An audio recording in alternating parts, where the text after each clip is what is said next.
एक बार जब राजा विक्रमादित्य शिकार खेलकर भूख प्यास से व्याकुल घर आए तो महल के आंगन की व्यवस्था देखकर विचलित हो उठे। किसी बच्चे ने मल त्याग किया हुआ है तो किसी का नाक बह रहा है। ये सब देख वो अपनी भाभी से बोले, क्या आप में थोड़ा सा भी सलीका नहीं है? ये महल का आंगन कम और पशुओं का बाड़ा ज्यादा दिख रहा है। किसी बच्चे ने मल त्याग किया हुआ है तो किसी का नाक बह रहा है। कोई ये सब देख के कैसे भोजन ग्रहण करेगा? तब उसकी भाभी उसे ताना देते हुए बोली, देखूंगी तुमको भी। तुम कौन सी सर्वगुण संपन्न रानी अबोल्दे को ब्याह कर लाओगे? भाभी के बोल विक्रमादित्य के हृदय में तीर की तरह लगे। वो तैश में आते हुए अपनी भाभी को बोले, अब तो रानी अबोल्दे को ही ब्याह कर यहाँ लाऊंगा। इतना कह विक्रमादित्य बिना भोजन ग्रहण किए हुए ही वापस मुड़ गया और चल पड़ा रानी अबोल्दे के राज्य की तरफ। विक्रमादित्य रानी अबोल्दे की इस बात से भली भांति परिचित थे कि रानी अबोल्दे अप्सराओं से भी सुंदर, विदुषी और सर्वगुण संपन्न स्त्री हैं। बड़े से बड़े राजा महाराजा, चक्रवर्ती सम्राट तक उससे विवाह करना चाहते थे, किंतु रानी अबोल्दे की शर्त थी कि जो कोई भी उसकी चुप्पी को तोड़कर रात के 4 पहरों में उसको 4 बार बुलवा देगा, वो उसी के साथ विवाह करेगी। जो भी राजा या राजकुमार ऐसा करने में असमर्थ होता, उसे रानी की कैद में रहने की सजा हो जाती।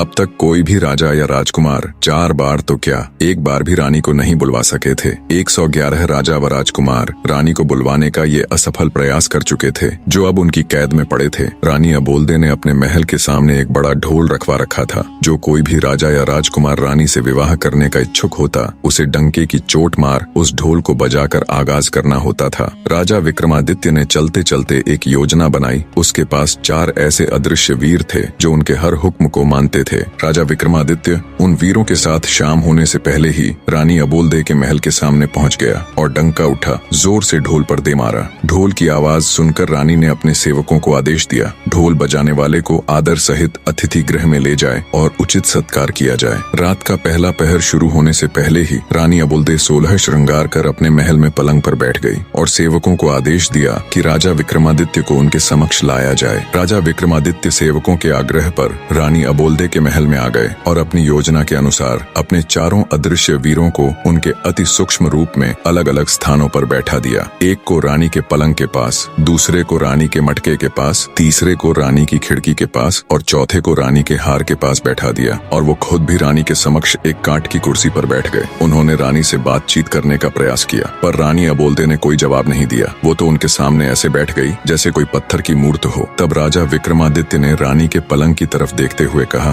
अरे भाई रानी के पलंग, रानी तो बोलेगी नहीं, अब तू ही कह कुछ बात जिससे कटे रात। राजा की बात सुन रानी के पलंग पर बैठा उसका वीर बोला, महाराज मेरे में इतना दिमाग कहाँ कि आपको कुछ कह सुनाऊं? हाँ, अगर आप कुछ सुनाएंगे तो हुंकारा जरूर भर दूंगा। राजा विक्रमादित्य बोले, ठीक है तो फिर सुनो, बने रहे।